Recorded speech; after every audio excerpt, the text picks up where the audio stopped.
જો આપણા બધા અથાણા આખા વર્ષ માટે સ્ટોર કરવા માટે બનીને રેડી થઈ ગયા છે. જો આ છે ગોળ ગુંદા.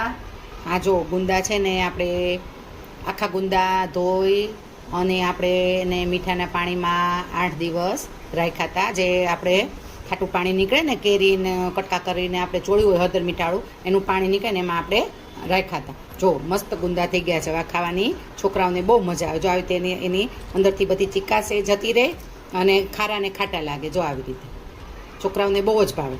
હવે આ છે ડારા.